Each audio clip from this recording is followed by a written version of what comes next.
Neurosurgeon, শাস্ত্রচর্চাও করেন, সঙ্গে লেখালেখির নিয়মিত অভ্যাসও আছে।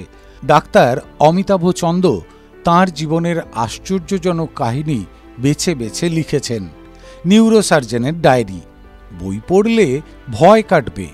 এই বইটা পড়লে সবাই বুঝতে পারবেন যে আতঙ্কিত হওয়ার কিছু নেই, এবং ওনার যে বিখ্যাত বিখ্যাত কেস হিস্ট্রিগুলো আছে সেই জীবন্ত কাহিনীগুলোকে নিয়ে উনি এই দুমলের মধ্যে রেখেছেন, এবং সবারই এটা পড়া উচিত। তাহলে বুঝতে পারবেন একটা ডাক্তারের ওপর দিয়ে কি যায়। আমি এই যে বইটা লিখেছি খুব মিরাকুলাস, মানে অত্যাশ্চর্য কিছু ঘটনা নিয়ে, তার মধ্যে থেকে 21টা ঘটনা আমি বেছেছি। আমার লাইফে এরকম অনেক ঘটনা ঘটেছে যে আমি ভাবিনি যে রোগী ঠিক হবে বা বাঁচবে, এতটাই খারাপ অবস্থা, কিন্তু সে রোগী ভালো হয়ে গেছে, স্বাভাবিক জীবনে ফিরে গেছে।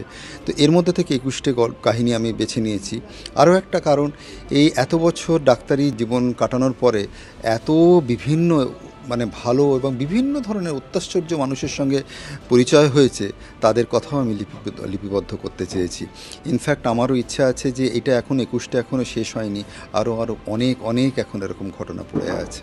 শাস্ত্র নিয়ে চর্চা করেন, তাই উঠে এলো ভারতের প্রাচীন চিকিৎসার কথাও। চরক ও সুশ্রুত নিয়ে যা বললেন তা শুনলে চমকে যাবেন। আমাদের এখানে রেকর্ড মেনটেন্যান্স তো সেভাবে হয়নি, তবে সুশ্রুতের সময় তো খুব অ্যাডভান্সড, এখনও মানে কয়েক বছর আগে অবধি সুশ্রুতের করা অপারেশন আমাদের বিভিন্ন জায়গায় চলেছে। ইন্ডিয়ান মেথড অফ রাইনোপ্লাস্টি বলা হতো, এবং সুশ্রুতের একটি মূর্তিও অস্ট্রেলিয়ান রয়্যাল কলেজ অফ সার্জনসে রাখা আছে। সেটা দেখে আপনার কখনো মানে আপনার কি না, সেটা ভারতীয় হিসেবে তো গর্ববোধ তো হয়ই, নিশ্চয়ই হয়। এবং আজকে ভারতে ডাক্তারি শাস্ত্র চিকিৎসা ভীষণ ভালো এগোচ্ছে। ইন্ডিয়া এখন মেডিকেল ট্যুরিজমের জায়গা হয়ে দাঁড়িয়েছে। এই বইয়ে সব কথা লেখা হয়নি, আরও মন ভালো করা সত্য কাহিনী আছে, জানাচ্ছেন ডাক্তার লেখক। TV9 Bangla digital. কিছু কিছু কথা আছে যা আমরা বলতে বাধ্য।